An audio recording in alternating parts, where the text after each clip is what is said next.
duas, né? Ah, a dona Deda também tem a... o que é que ela faz, Dai? Pilates? Então, dona Deda hoje não vai poder, só amanhã. Amanhã é quinta, né? Então, ela faz na segunda e na quarta, não é isso, Dai?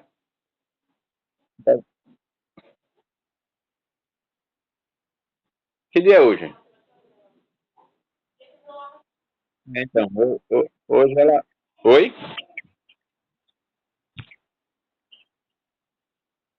Ah, ok. Ah, ok. Tá, então, deixa eu só olhar o horário aqui para me guiar. 3 em ponto. Então, nós vamos começar 3 em ponto e a gente termina 4 em ponto. Vamos lá. Vamos ver se a gente cumpre o restante das sessões desse capítulo. Vamos da sessão 4 até a sessão 7. Acho que dá para cumprir. Vamos lá. Vamos orar. Bendito Deus, exaltamos a Ti, louvamos o Teu nome, pois Tu és nosso Deus, nosso Pai bondoso, santíssimo, e merece toda a nossa admiração, atenção, nosso desejo, nosso interesse por Ti. Pedimos que nos auxilie, nos ajude a desejarmos a Ti, a admirarmos a Ti adorarmos, e isso incansavelmente. Nós possamos reconhecer, pela graça de Cristo, o amor do Senhor por nós, a bondade do Senhor sobre nós, Teu perdão, a Tua graça, e presente bendito, incomparável, que é o Teu Filho Jesus para a nossa salvação. Nós possamos encontrar nele esse prazer que domine a nossa disposição agora no estudo e toda a nossa vida. E pedimos, ainda em tempo, pelas irmãs, Dona Sônia, Dona Deda e a Vilma, que o Senhor esteja com elas, assistindo-as em cada necessidade, em nome de Cristo. Amém. Então, a sessão, ou as sessões de ontem, nós vimos com relação à presciência, né? Que ainda que a relação em relação à presciência e o decreto de Deus, que é a causa primeira, todas as coisas aconteçam imutavelmente, infalivelmente, todavia, pela providência, ele ordena que elas sucedam segundo a natureza das causas secundárias, necessária, livre ou contingentemente. Ou seja, o que acontece de Deus utilizar para conduzir o seu decreto, governar as suas criaturas, ele se utilizar daquilo que ele criou, na ordem que ele criou, é o que nós chamamos aqui, é o que a teologia chama de causas secundárias, sendo Deus causas primárias, e o que acontece a partir dessas causas secundárias não significam que Deus não está no controle, no governo, nem que Deus dependa dessas causas, né? Isso foi o que basicamente resumimos e vimos ontem. E também vimos que Deus, embora ele tenha estruturado as coisas, né? E estabelecido sistemas de coisas e, e estabelecido leis e ordens, de maneira que ele se utilize dessas coisas criadas e para dar outros resultados que ele pretenda, e ele conduza e governe para o fim que ele pretende, que é a glória da sua graça, da sua providência, do seu decreto, do seu poder, dele mesmo, todas essas coisas. Isso não significa que, por outro lado, ele dependa do, dessas coisas na sua providência ordinária e ele não possa agir sobre elas, nem contra elas, nem livre delas, né? Não, pelo contrário. Ele, embora se utilize da própria ordem com a qual ele estabeleceu as coisas, ele criou todas as coisas, ele não depende delas. Então, quando ele, por alguma razão, quer agir fora delas, ele age fora delas. Basicamente, foi isso que nós vimos ontem. Entramos em vários pormenores esclarecedores, não vou repetir aqui, mas só lembrando que é daqui que a gente está partindo. Então, vamos para a seção 4. Ela diz assim: o onipotente poder, a imutável sabedoria e a infinita bondade de Deus, de tal maneira se manifestam em sua providência, que se estende até mesmo à primeira queda. Tem um barulho aí, é? É aqui, é no celular, o que é? Tá todo mundo ouvindo?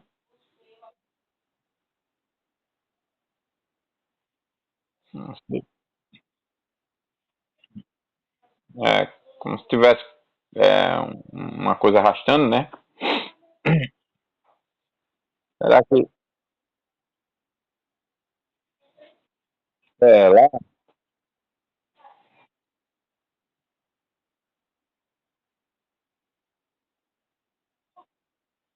Ah, não, então eu entendi. Não, pode deixar, e põe só no mudo. Que eu não sei se vai sair aqui na gravação para as irmãs. Pode deixar, põe só no mudo. Não sei se a irmã vai saber apertar no mudo aí, só para não sair na gravação. Só para não sair na gravação aqui, que eu estou gravando lá.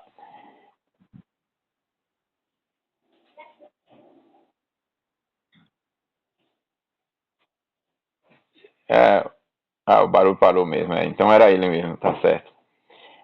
Então, recomeçando aqui, ó, o onipotente poder, a imutável sabedoria e a infinita bondade de Deus de tal maneira se manifestam em sua providência que se estende até mesmo à primeira queda e a todos os demais pecados dos anjos e dos homens, e isso não por uma mera permissão, mas por uma permissão tal que sábia e poderosamente limitando-os, bem como regulando-os e governando-os numa múltipla dispensação para seus próprios e santos propósitos, de tal modo que a pecaminosidade dessas transgressões procede tão somente da criatura e não de Deus, e que sendo ele santíssimo e justíssimo, nem é e nem pode ser o autor ou o aprovador do pecado. E aí eu já expliquei essa parte aqui, né? Quando nós estudamos algum tema passado, eu acho que foi o início dos decretos, ou então quando falamos do ser de Deus em algum atributo, talvez, não me lembro agora. Mas as irmãs lembram, né? Quando nós falamos da origem do mal, que a origem do mal é Deus e a origem do mal não é Deus. E nós explicamos em que sentido é Deus, né? E em que sentido não é Deus. Vocês lembram disso?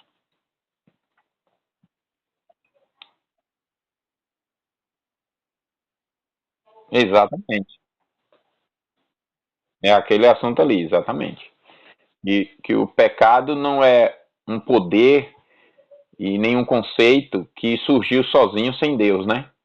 Uma força, um poder, um conceito que surgiu sozinho sem Deus. Ou surgiram, né? Ficou o poder, o conceito, a força, a vontade, não surgiram sozinhos sem Deus. Porque se pensarmos dessa forma, é, estamos dizendo que existe alguma coisa que Deus não tem controle. Agora, por outro lado, o fato de Deus ter controle não significa que Deus praticou nem que violentou a vontade da criatura. E nesse sentido, Deus não é o autor do pecado. Então, Deus é o autor do pecado em conceituá-lo, por exemplo. O pecado só existe porque Deus trouxe ao seu conceito, né, a existência. Pecado é tudo que é contra Deus, é tudo que mostra que para nós Deus não é o belo tesouro que ele realmente é, né? Como diz o teólogo, um dos teólogos. Pecado é qualquer falta de conformidade com a lei de Deus ou qualquer transgressão dessa lei, como diz os símbolos de fé, dizem, né? Então, o pecado foi trazido por Deus como conceito, né? E, e também toda a sua força, tudo que ele é. Agora, por outro lado, Deus não praticou. Deus não fez o homem praticar. E ainda que Deus esteja no controle e está, até das decisões humanas, assim como dos anjos, ah, Deus não violentou a vontade, nem dos homens, nem dos anjos, e a parte que para nós fica um mistério, Deus não nos revelou, é justamente como então os corações, tanto dos homens quanto dos anjos, criados para se deleitar em Deus e com capacidade de continuar se deleitando em Deus, mudaram. Como que esses corações mudaram? E aceitaram algo contrário à natureza deles. Como? Isso é um mistério. Mas o pecado é isso, é essa a ação contrária à sua própria natureza santa, pura de se alegrar em Deus, e essa culpa é meramente do agente livre, seja homem, seja anjo. Então, basicamente, é isso que está nessa seção 4. De qualquer forma, vamos ver algumas coisas aqui, né? Nós falamos bastante sobre ela, sobre esses assuntos, né, aqui envolvidos, mas vamos, pelo menos, dar uma passada aqui em algumas coisas. Deixa eu só... Tá um calor aqui. Tá calor por aí, não?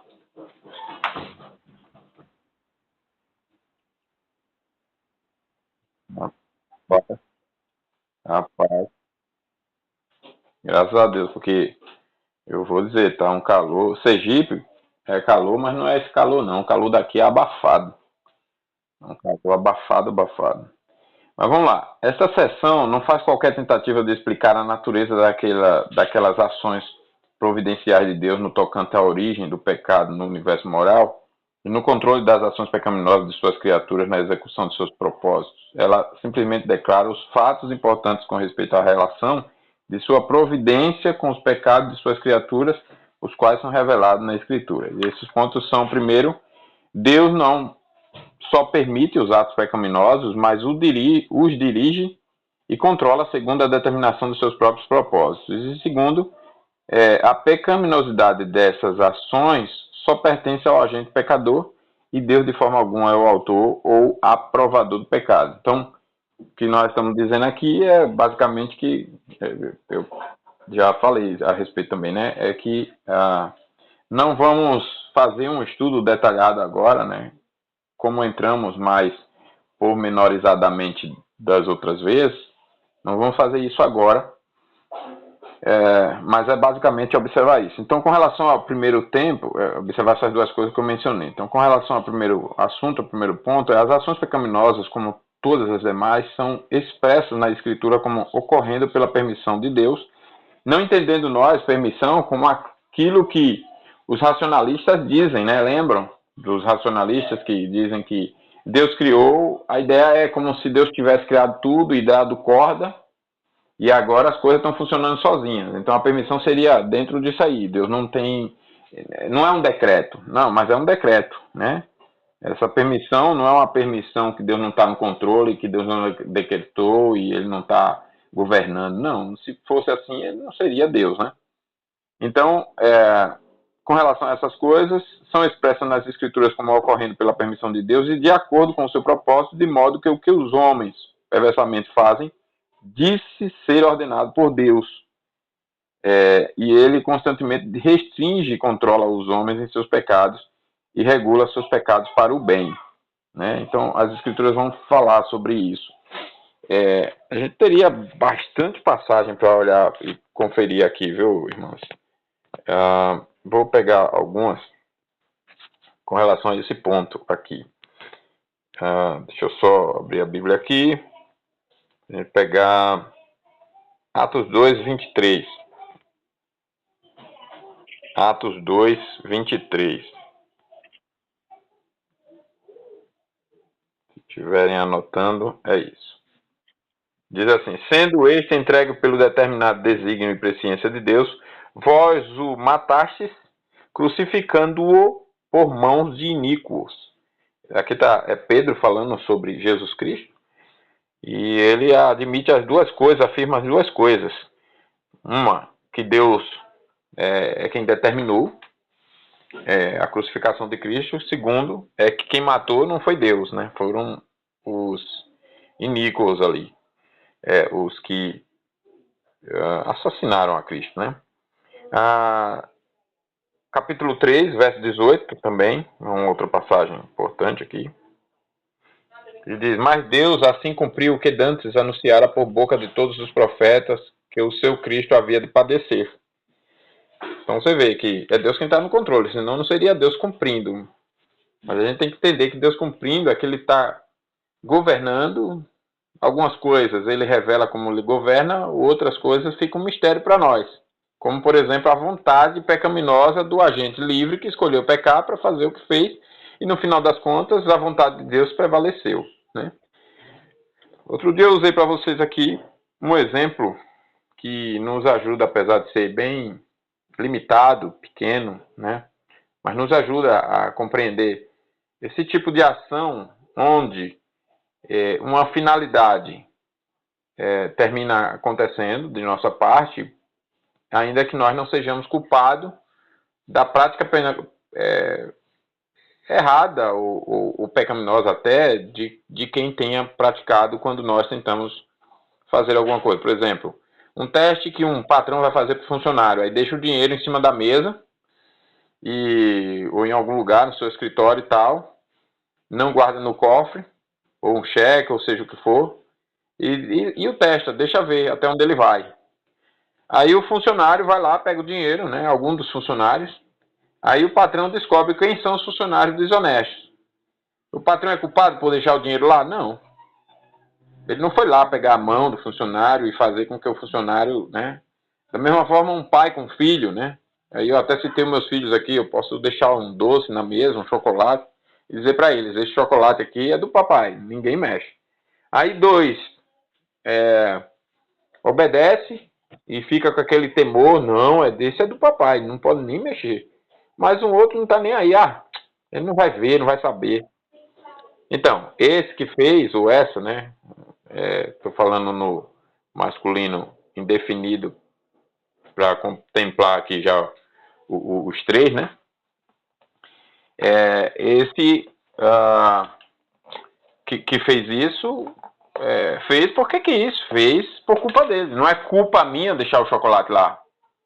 E hoje isso é muito distorcido nos nossos dias, né? A gente culpa os inocentes e inocente culpado. Então, Deus tem sido culpado desde o início e hoje muito mais.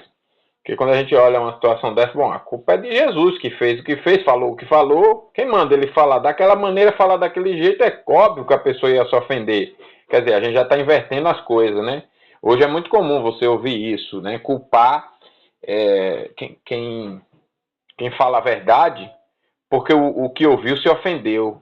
Bom, mas ele se ofendeu com a verdade por culpa dele. Não era para ele se ofender, era para ele se corrigir, né? Então, a culpa não é de quem se ofende. Aliás, a culpa não é de quem fala, a culpa é de quem se ofende, né?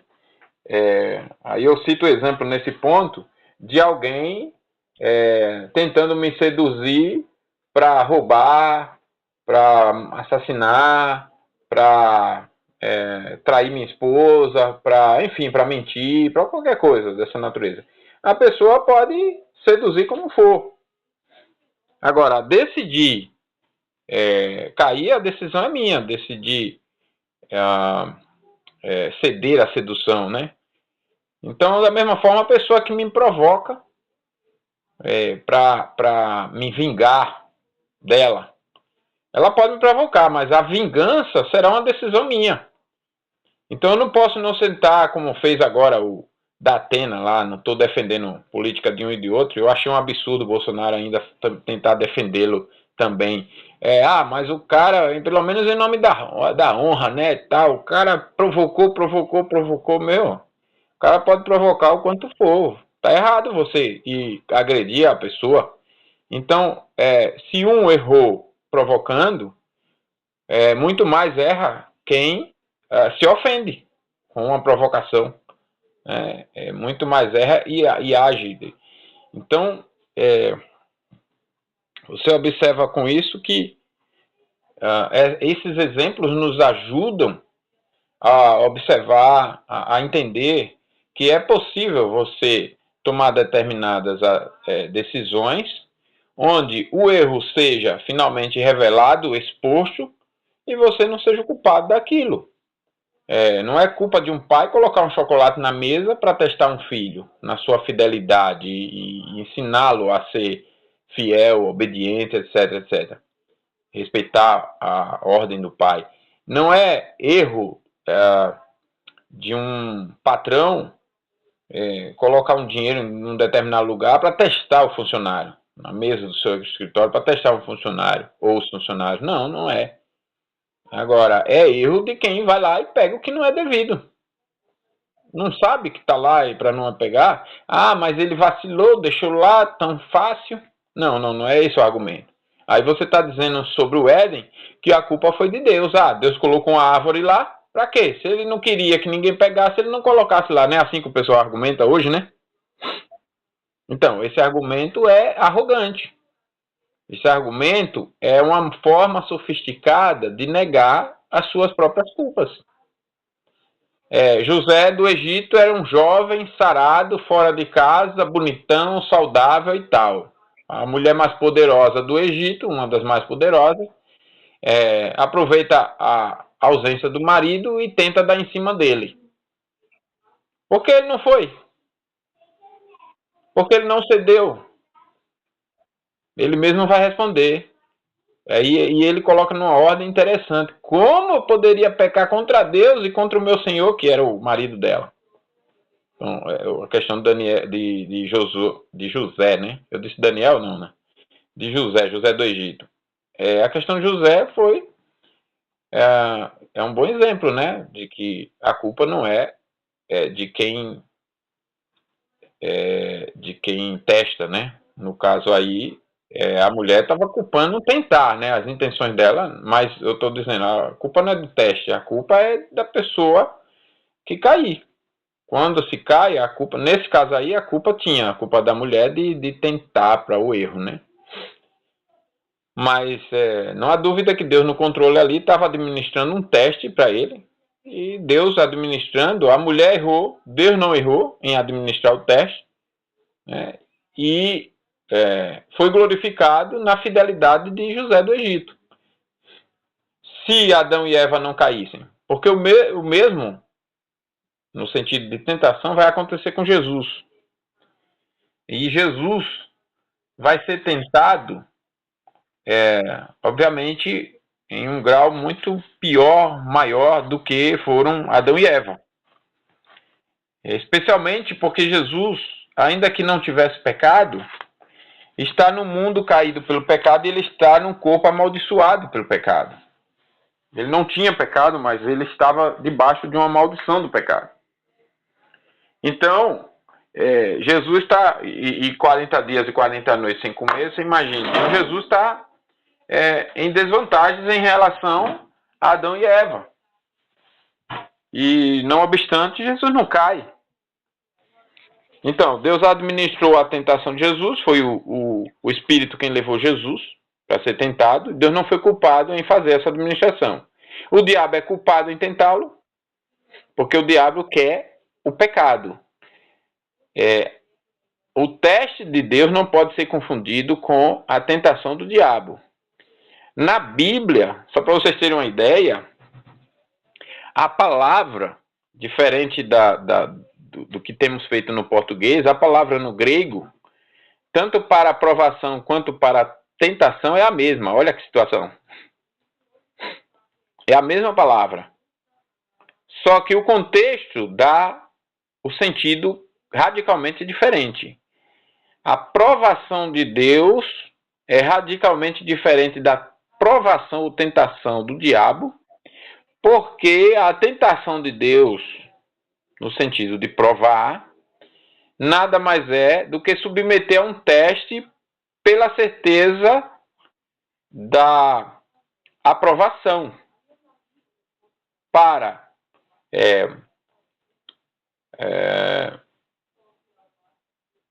dar o resultado, avaliar, né, demonstrar essa avaliação positiva do seu servo, falando aqui de motivos revelados, né, para glorificar o poder da sua graça, que transforma e sustenta a pessoa ali, né, naquilo que ela está sendo submetida, na fidelidade, para também fortalecer a fé daquele que é tentado, no sentido de...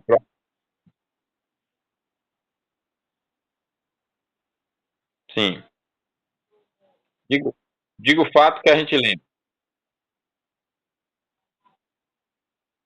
José do Egito, tentado. Jó, que foi sim, Sim, sim, exatamente. Então, seja para mostrar a honra que a pessoa tem, seja para trabalhar na própria pessoa, por exemplo, Jó não tinha ideia do quão firme ele era na relação com Deus, o quanto ele suportava de provação e tal, ele não tinha ideia. Quando Deus o submete, ele passa a se conhecer melhor, não de forma vaidosa, mas na graça. Ele, poxa, a graça me fez uma nova criatura mesmo. Então, Deus faz isso para nos fortalecer também na fé, para fazermos nos conhecer. Deus fez isso com Abraão. Em alguns momentos que Deus foi submeter Abraão a exames e tudo mais, Abraão não estava firme, até que ele foi se preparando e chegou a um nível de firmeza que quando Deus pediu, pondo ele à prova, o filho para ser sacrificado, ele foi. Mesmo sem entender nada e nem ter noção do que isso, no final das contas, de fato significasse, embora ele dissesse, eu vou voltar com meu filho. E Hebreus vai explicar qual foi o pensamento de Abraão, né? É que ele sabia que Deus era poderoso para ressuscitar e é nisso que ele demonstra crer.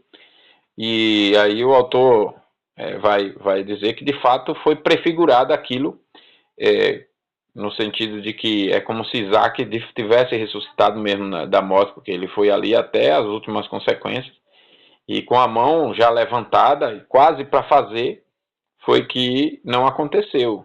Isaac ali também me admira muito, está submisso e fiel, sabendo o que seu pai vai fazer com ele, sabendo que Deus quer aquilo, e ainda que ele não tivesse entendendo a profundidade de tudo, ele se submete sem sair. Ele é um menino saudável, poderia sair ali do lugar do sacrifício e não saiu. Então, exemplos são inúmeros na Bíblia sobre essa ação de Deus de provar ou tentar, a palavra no grego, como eu disse, é a mesma, né? E a diferença é que Deus tenta no sentido de livrar do pecado.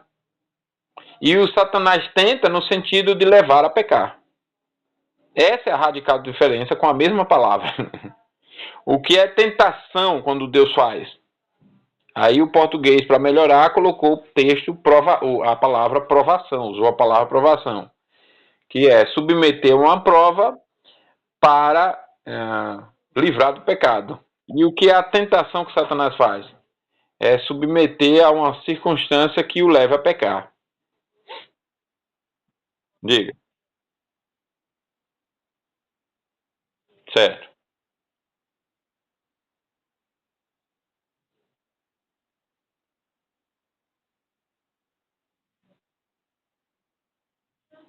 Sim, a própria Bíblia vai dizer que Deus não nos prova além das nossas forças e com a provação ele também nos dá o livramento. Então, com a tentação ele nos dá o livramento. Então, se alguém cai, é exatamente isso que você compreendeu. Se alguém cai, não foi a tentação de Deus que fez cair. Ou a provação, né? Vamos pensar assim, ó, vamos pensar assim. Nós estudando, seja onde for, né? Na escola, seja onde for.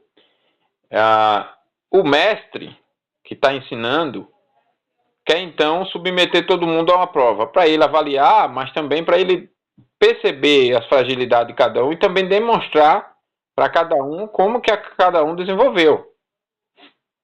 Então, uma prova bem feita, né, uma prova não como esses números muito superficiais das escolas, mas vamos, enfim, pegar esses exemplos também. A finalidade é uma avaliação completa em vários aspectos, né? Não é só cumprir um. E aí, quando que você consegue submeter alguém a uma prova? Quando a pessoa tem condições de fazer. Vou pegar meus filhos aqui para pedir para eles fazer uma conta de números complexos, ou então me dar aqui os cálculos de PA e PG, ou então equação de segundo grau, se eles não estudaram essas coisas ainda. Vou pedir para ele fazer análises completas de orações, né, e textos, se eles ainda não estão estudando isso. fazer análise sintática, morfossintática do latim, se eles não estudaram isso ainda. Então, eles não têm condições de serem submetidos a provas. Por que irão? Porque eles ainda não estão qualificados para fim. Então, Deus que é justo, quando ele nos submete, é porque ele já nos preparou para aquilo, e ele está nos dizendo, entre outras coisas, para nós, que ele está satisfeito com o nosso desempenho, quer mostrar isso para nós mesmos. Então, a prova de Deus não é além do que nós podemos e já vem com livramento. E não tem nenhuma finalidade para levar ao pecado. Agora, o mesmo ato ou a mesma situação para a qual nós somos submetidos pode ter, geralmente tem as duas coisas. Deus está nos provando enquanto Satanás está nos tentando. Tiago vai falar mais específico, né? Tiago vai para um detalhe além, que é dizer o seguinte, que na verdade quem nos tenta não é ninguém fora da gente, é a nossa própria cobiça. Ele vai dizer isso. Deus não tenta, ele diz, Deus não tenta por quê? Porque ele não pode ser tentado pelo mal. E tentar para pecar, né, seria você ter que considerar Deus já um derrotado. Porque para Deus tentar alguém para pecar, ele teria que ser vencido pelo pecado, vencido pelo mal. Mas Deus não pode ser vencido pelo mal, porque ele é o Todo-Poderoso. Caiu?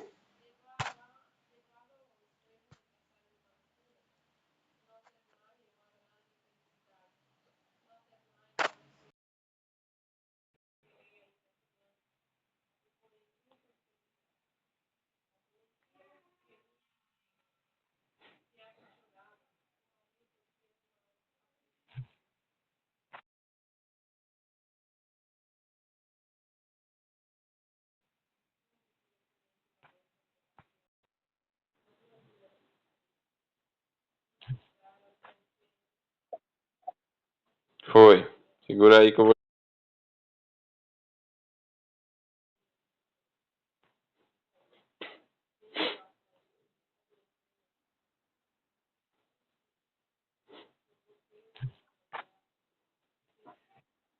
Então eu estava falando de Tiago, caiu aqui para todo mundo. Eu estava falando de Tiago, que Tiago vai além e diz o seguinte, que ninguém é tentado por nada fora. Aí ele explica, primeiro, com relação a Deus, né? Que Deus não pode ser tentado, primeiro que Deus não tenta ninguém, ou seja, Deus não tem desejo de levar ninguém ao pecado. Óbvio que isso é impossível de acontecer. Por quê? Porque Deus é o Todo-Poderoso.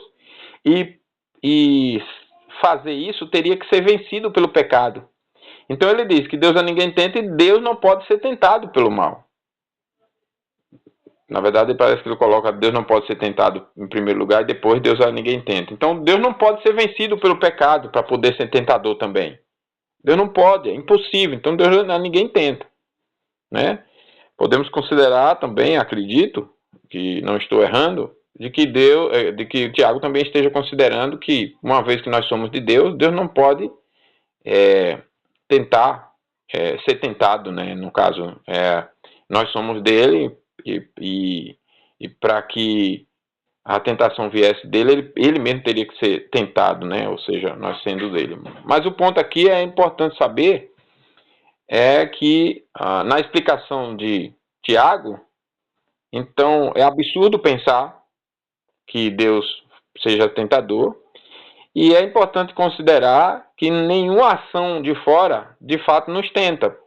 Satanás, por exemplo, ele é tentador, não há dúvida disso, mas no sentido de apenas propor. O Satanás não tem o poder, e isso aqui é muito importante também a gente saber, Satanás não tem o poder de mudar nossa vontade. Vocês entendem? Satanás não tem o poder de decidir em nosso lugar. Deus não deu esse poder para ele. Então não foi Satanás quem fez Adão e Eva pecarem. Ele propõe, e vai ser culpado por sua proposta. Deus condena por sua proposta, que é pecado a proposta dele. Né? No caso de Satanás, sim. O que ele propõe está errado. Mas quem decidiu pela proposta de Satanás não foi Satanás, foi o homem. Então Tiago vai dizer: cada um é tentado segundo a sua própria cobiça, quando essa o atrai e seduz. Então quem fez Davi... Oi?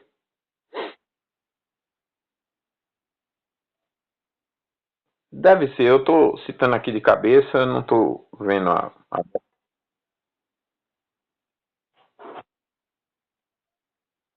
Ah, tá esses textos já, né? Pronto. É que eu estou usando aquela outra versão, aí não vi. Mas pronto, deve ser isso mesmo. Então, então ótimo. Então, é nisso aí. Então, Deus nos submete a uma prova porque nós estamos em condições de passar por ela, né? De ser aprovado. A mesma prova de Deus pode ser a tentação do diabo. Por um lado, o diabo nos tentando para o pecado. Por outro lado, é Deus nos livrando do pecado. Por isso que nós temos o livro de Jó, mostrando, bem lembrado aí pela Dai, mostrando justamente a combinação dessas coisas. Embora na vida de Jó nem todas as provas pelas quais ele passou e nem todas as experiências que ele viveu naquelas situações, de fato fosse o diabo em tudo, né? Não, você vê os momentos que o diabo tá ali e tal, e a Bíblia narra, né, e descreve e mostra. Você vê outros momentos que o diabo não está lá, né? Não dá para você dizer, olha, aqui foi o diabo quem fez. Não. Até porque a sugestão do diabo que Deus acatou por sua soberania e tal, foi de que o próprio Deus fizesse com Jó. E aí Deus faz como ele quer. Deus pode tirar a saúde de alguém ele mesmo sozinho, como ele pode usar alguma causa secundária. Nesse caso aí, ele usou Satanás. Ele disse, pode ir lá, toque na saúde dele, mas não tire a vida. Então, isso é uma causa secundária. Mas é Deus que está no controle. Satanás não obedeceu porque ele é bom. Ele obedeceu porque Deus é soberano em controlar até o diabo. Como disse alguém, o diabo é um cão na coleira de Deus. Né? Então, o diabo está no controle de Deus, não é o contrário. Né? E ainda que ele seja um rebelde, contumaz, né, o mal em si, né, personalizado e tal, ele não é nada diante de Deus. E ele está no absoluto controle de Deus. Quem não pode com Satanás sozinho somos nós. Mas com Deus, com a sua palavra, se revestindo da armadura do Espírito, a Bíblia diz que até o diabo foge. Você vê como que é, né? Tá, então isso ficou claro, né? Com relação a Deus permitir o pecado, mas em contrapartida não ser o autor, nem aprovar o pecado, certo? Então aí nós vimos várias passagens, quer dizer, algumas passagens, poderíamos ler outras. Você tem ainda Atos 4, 27 e 28. Atos 4, 27 e 28 diz assim: porque verdadeiramente se juntaram nesta cidade contra o teu santo servo Jesus, ao qual ungiste, Herodes e Pôncio Pilatos, com gentios e gente de Israel, para fazerem tudo o que a tua mão e o teu propósito predeterminaram. Então eles fizeram, mas quem predeterminou foi Deus. O propósito é de Deus, mas quem executou, quem fez, foi o agente livre, né? Aqui no caso, Herodes, Pôncio Pilatos, gentios e gente de Israel. Nós temos também, pegar aqui, Salmo 76:10. Vamos dar uma olhada num texto do Antigo Testamento, Salmo 76:10.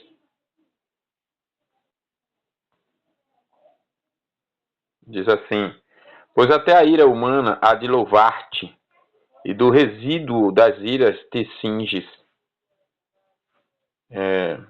Todas as coisas Deus conduz para a glória dele, né? Então ele restringe e controla os homens em seus pecados, Deus, né? E tudo.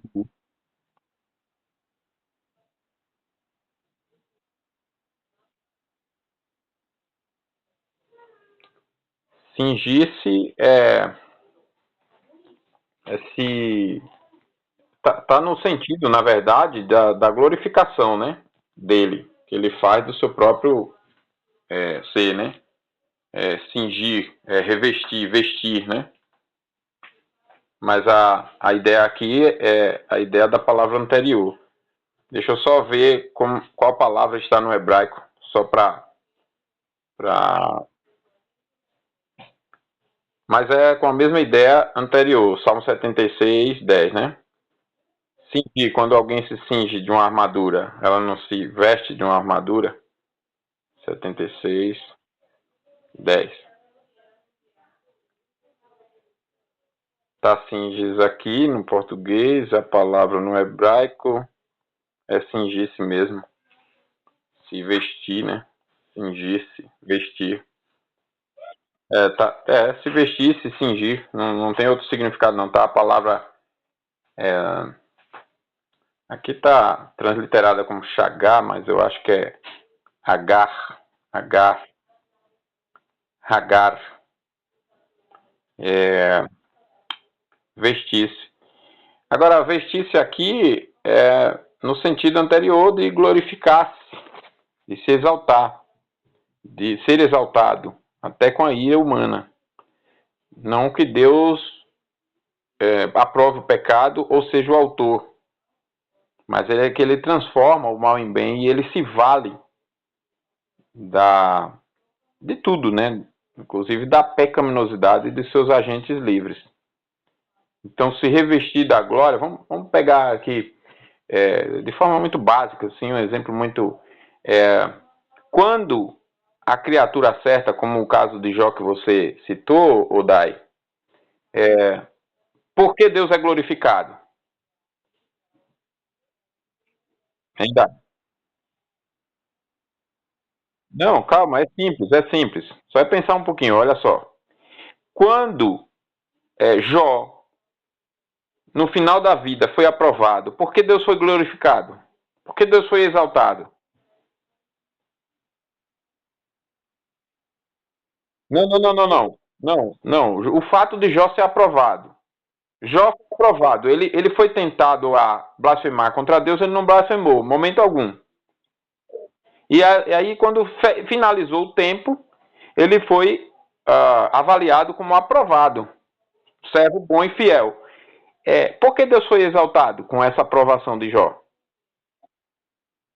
Então, porque ele foi fiel. E a fidelidade glorifica a Deus em quê? Em que sentido? A nossa fidelidade glorifica a Deus. A fidelidade de Jó glorifica a Deus.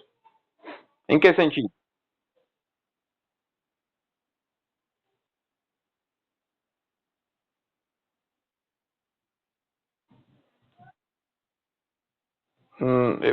Eu quero ir numa direção mais específica, no sentido seguinte, ó. Deus foi glorificado porque o servo foi fiel. Aí o que é que nós geralmente avaliamos? Bom, se eu sou fiel, Deus é honrado. Se eu sou infiel, Deus é desonrado, não é isso? Eu sou fiel. E por que a fidelidade e honra? Porque Deus é digno, por um lado, mas a gente pode dizer o seguinte, porque Deus é fiel. Então a fidelidade honra a Deus, porque Deus é tudo de bom, e Ele é fiel, Ele é santo, porque mostra então, revela o que Deus é. Está de acordo com o que Deus é como Deus é. Isso dignifica Deus, porque é como Deus é o que Deus merece. A gente pode dizer também, porque Deus é fiel, Deus é santo, Deus é honrado, é o que Deus merece. Ele merece ser honrado. Ele merece, portanto, que nós vivamos da maneira como ele é, fiel, santo, etc. Beleza. Agora, olha que pergunta. A gente avalia assim: bom, se Jó não tivesse sido aprovado, Deus teria sido desonrado, não é verdade?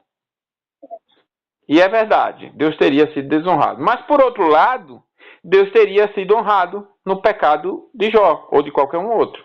Em que sentido Deus seria honrado? Porque quando nós agimos com virtudes de acordo com o que Deus é, Deus é exaltado porque ele é reconhecido em como ele é, e respeitado, né, e honrado e tal. E quando a criatura age contra aquilo que Deus é, os textos bíblicos vão dizer que Deus é honrado nessas coisas, porque mostra que Deus não é aquilo. Então, em que sentido Satanás honra a Deus na sua corrupção? Porque tudo que vemos em Satanás sabemos, Deus não é nada disso. Entende agora? Então, a desonra de alguém glorifica a Deus, o pecado de alguém, seja de quem for, reveste Deus de glória, veste Deus de glória, não porque Deus esteja sendo autor ou do pecado ou aprovando o pecado, não. Mas porque Deus é, não é aquilo que o pecado é. Deus é tão especial que, agindo de acordo ou agindo contra Deus, a glória de Deus é vista. É como se eu dissesse o seguinte: a escuridão glorifica a luz.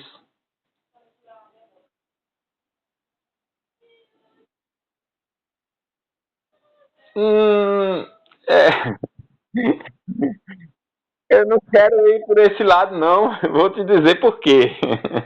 Você fez um raciocínio lógico interessante, mas ele tem um problema sério, eu vou te dizer porque você vai concordar. No caso da luz criada, né? A luz criada, a gente está usando metáfora com Deus, certo? No caso da luz criada, podemos até dizer, olha, a luz sem a escuridão, você não vê-la. Então, por causa, você só vê a luz porque você tem a escuridão do outro lado que ela está expulsando. Ela expulsou, você vê a luz. Podemos até caminhar com essas duas ideias. Mas no caso de Deus, nós não podemos pensar assim, porque senão a gente diminui Deus e condiciona a glória de Deus à existência do mal, como se sem o mal Deus não seria Deus, a luz de Deus não brilharia. Oi? Deus não seria bom. Exatamente, e Deus não precisa. O caso que nós estamos tratando agora é diferente, é que Deus transforma o mal em bem, ele se vale dessas coisas, não é que ele precise, ele se vale, mas se ele se vale para glorificá-lo, sim, mas não que ele precise. Se o mal não existisse, ele continuaria sendo glorificado como ele sempre foi e sempre será. Ele não precisa do mal. Ele não precisa do bem. Ele não precisa de nada nem de ninguém para ser glorificado. Então, por isso, eu faço essa observação, entende? E,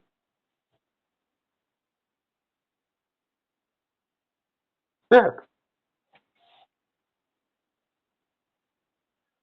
certo.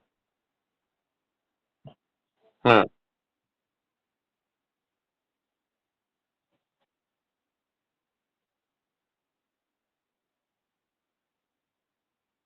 Por que ficou nó? Em que sentido?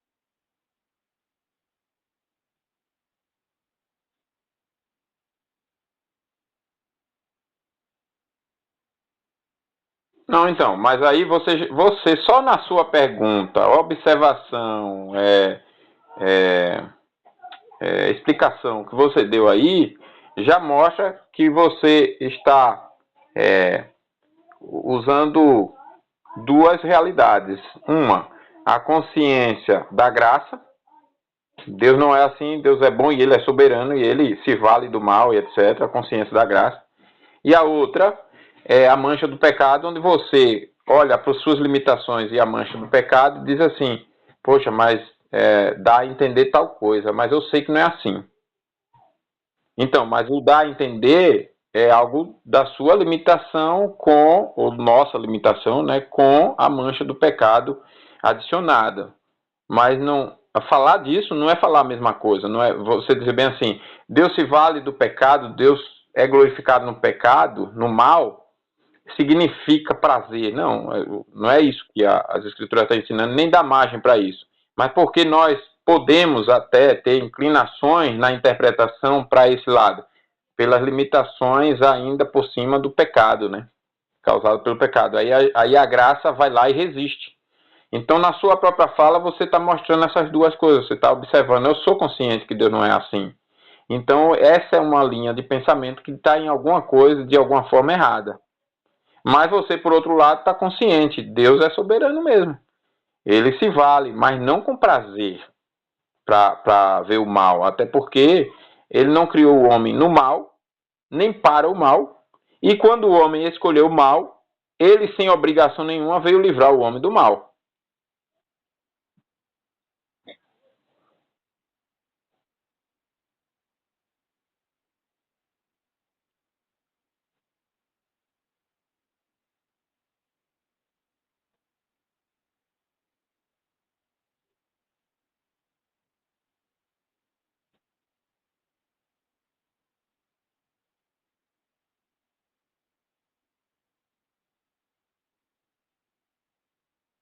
Por um lado, por um lado.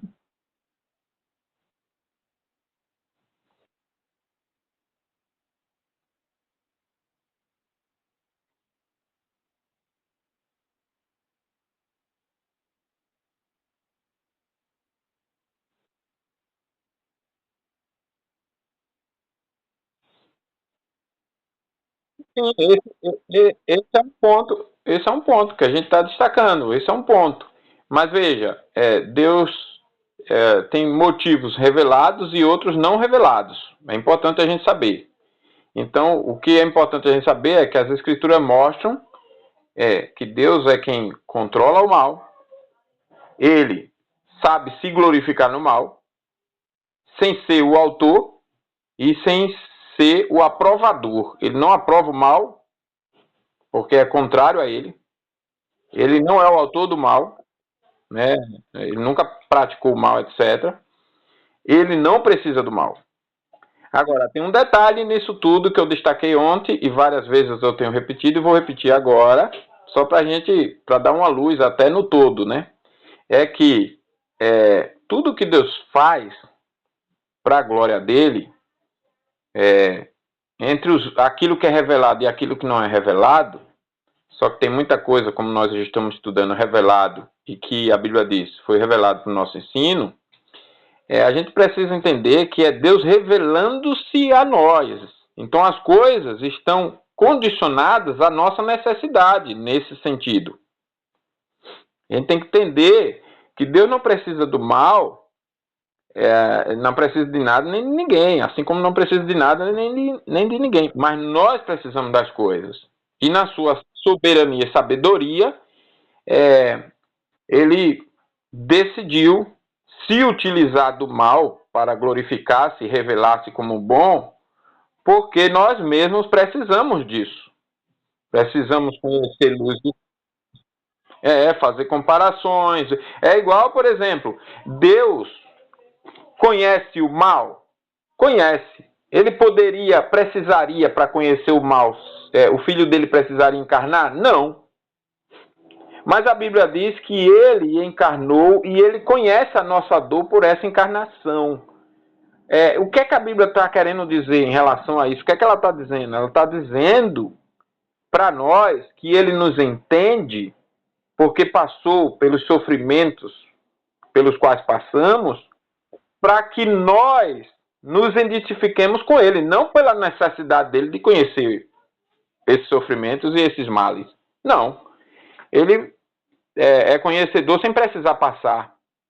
Mas nós não conseguimos descansar em um Senhor transcendente, Deus, incomparável, absoluto, santíssimo, que se compadecesse de nós e dissesse que nos conhece sem ter passado pelo que nós passamos e sem ser um igual a nós também. Nossa natureza não comporta isso.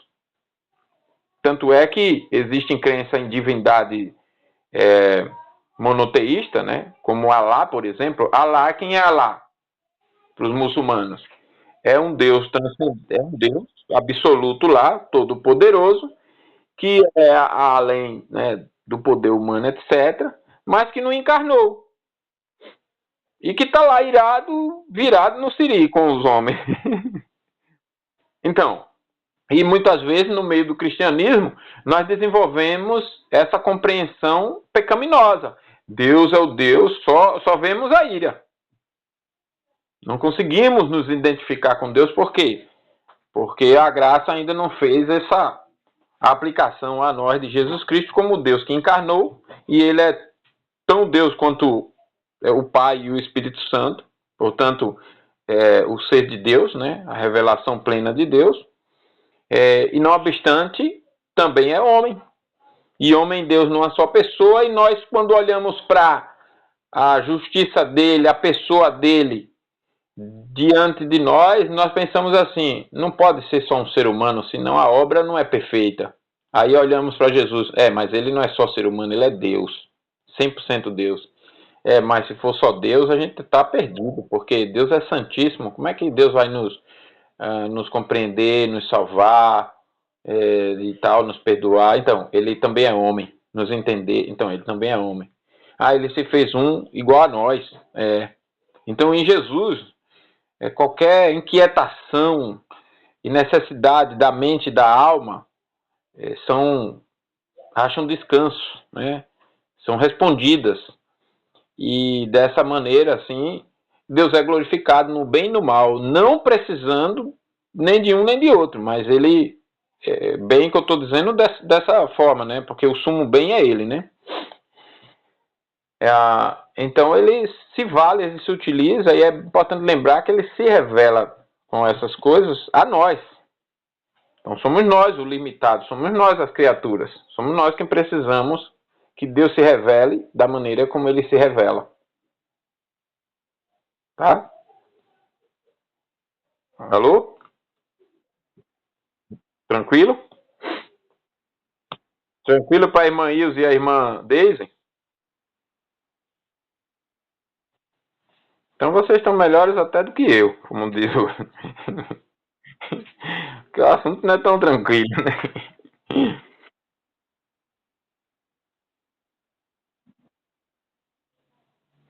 Com certeza. Noé.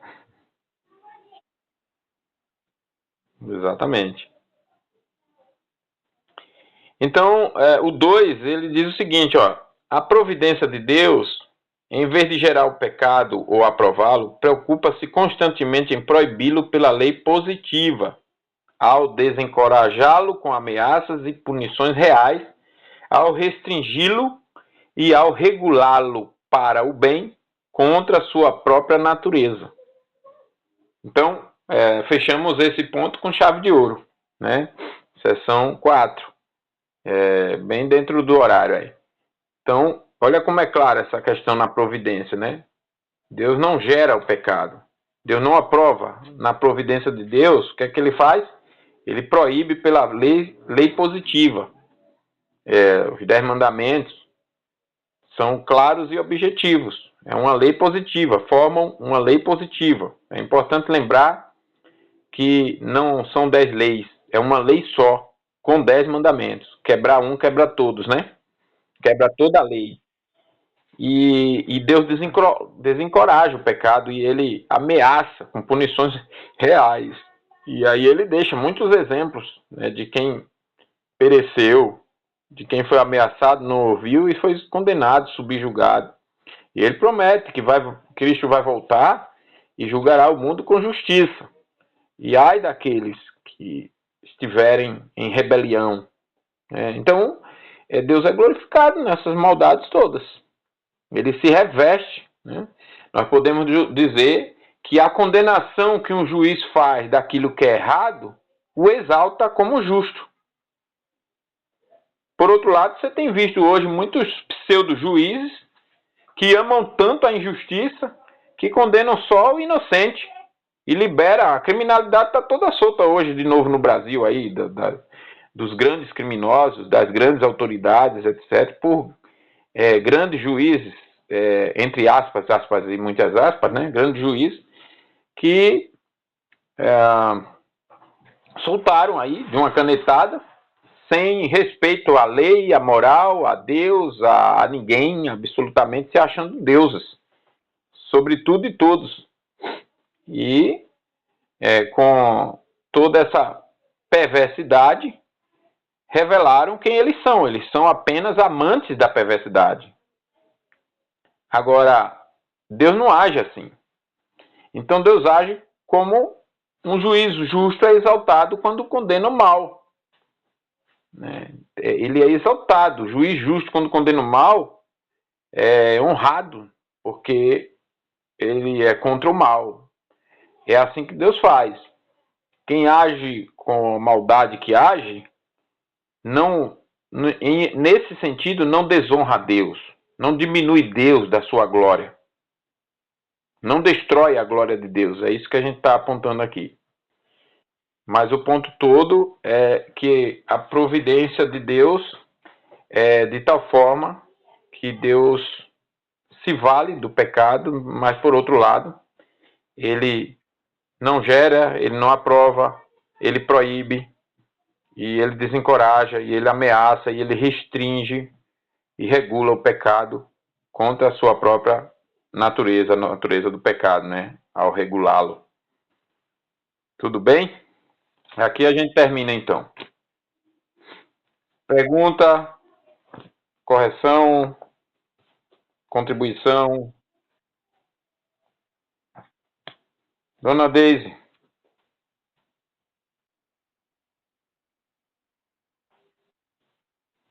o que é que está certinho?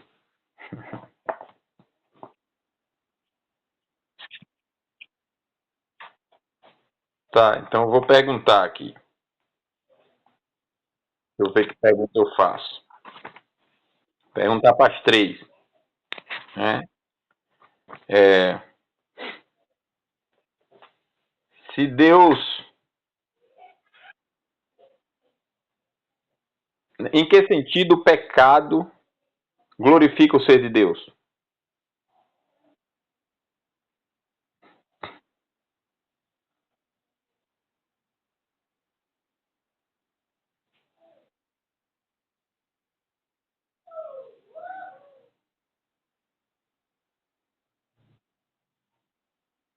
Uhum. E aí, irmã Ilse? Ajuda, quer completar alguma coisa?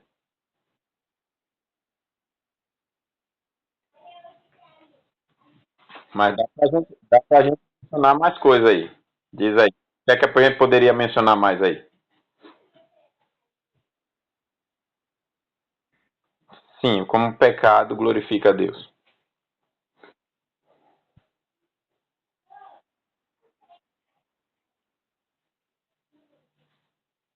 E aí, irmã Deus? Pode falar também, irmã Deus. Oi? E aí o pecado faz como, nesse caso? Sim, o pecado glorifica a Deus como, nesse caso aí?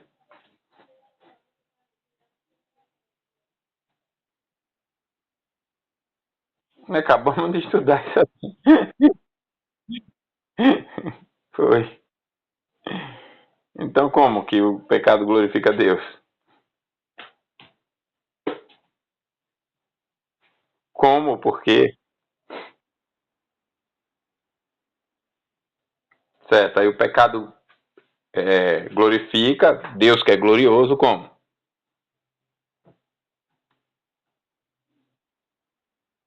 Certo. Aí como é que o pecado faz isso? Ele vai glorificar Deus de que forma? Dona Deise pode falar também, viu, Dona Deise? Dona Deise, pode falar. Certo. Aí, em que sentido o pecado, então, glorifica Deus como soberano? Ou como glorioso?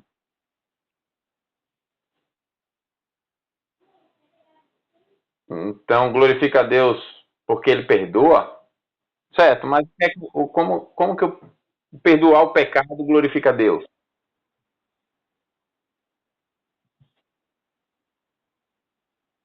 Ok, mas e como Deus perdoar o pecado glorifica Deus?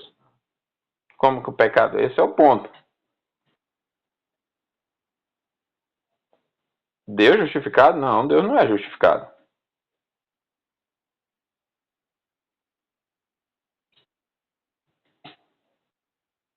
Sim, mas vamos por parte. Eu vou insistir na questão porque eu preciso ver quanto vocês andaram na questão, né?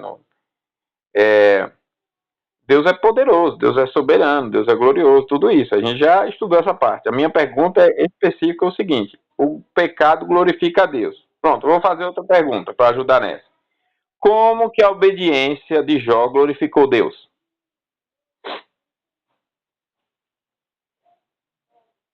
Como que a fidelidade de Jó glorificou Deus?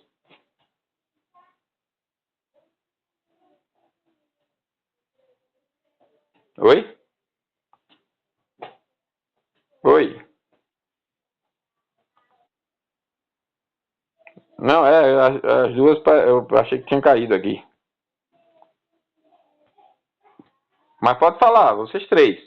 Como que a fidelidade de Jó glorifica a Deus? Pronto. Entre outras coisas, mostra a honra de Deus. Então, por ele ser fiel, Deus é glorificado, porque a honra de Deus é ali demonstrada, reverenciada, respeitada.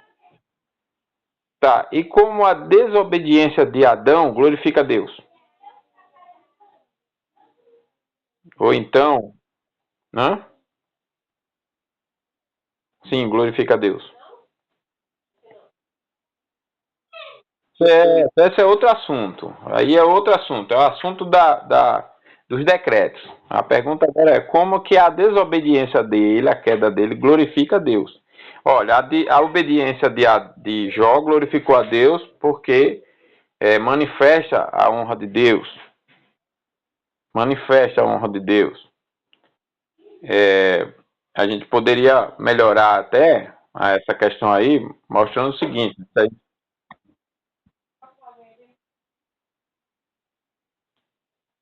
glorifica como? O ser de Deus como?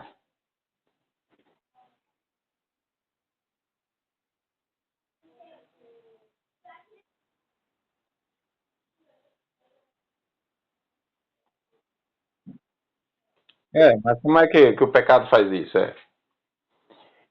Vou dar um exemplo para ajudar. Desobediência de quem? Sim, essa é a minha pergunta. Como que a desobediência dele glorifica Deus?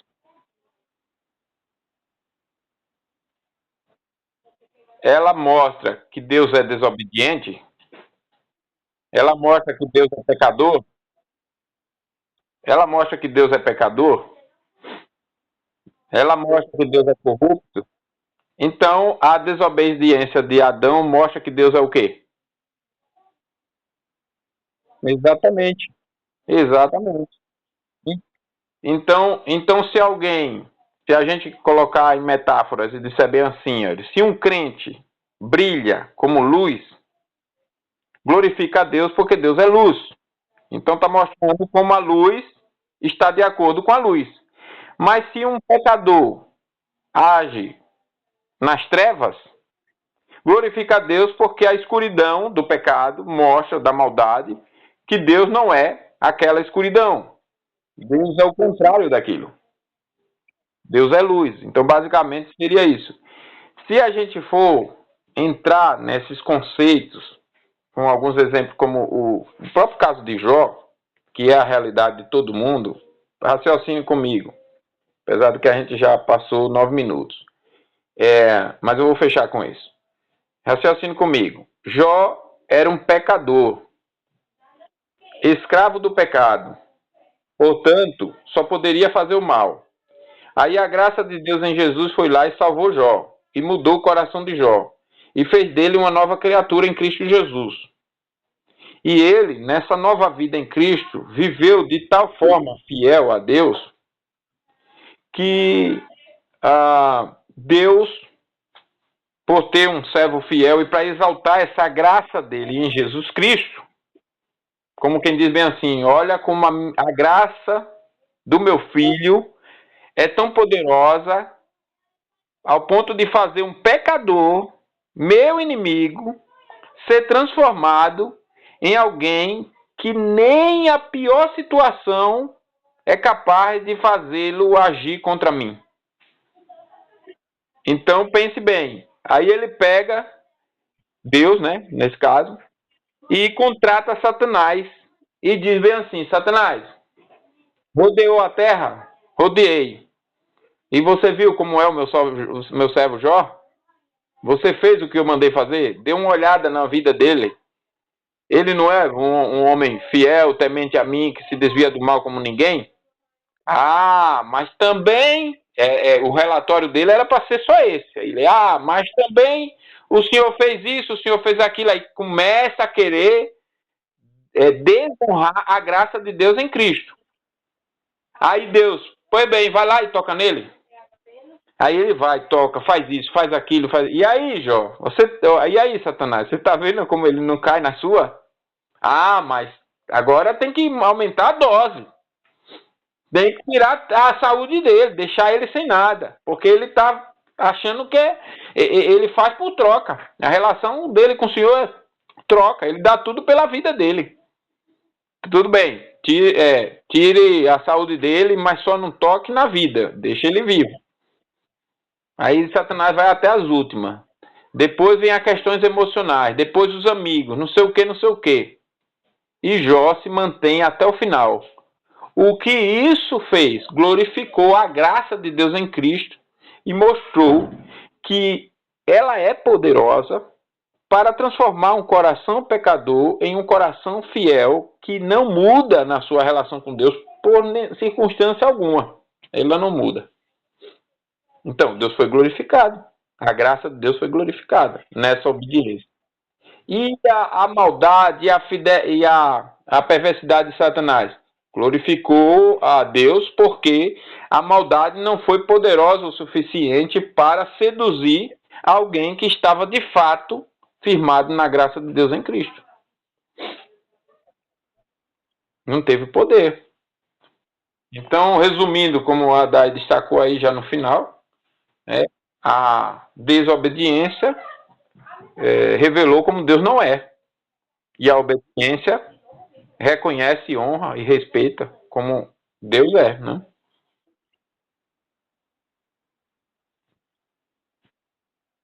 Exatamente. Ok? Então é importante eu fazer esses questionamentos com vocês, porque vocês têm que ter o argumento certo.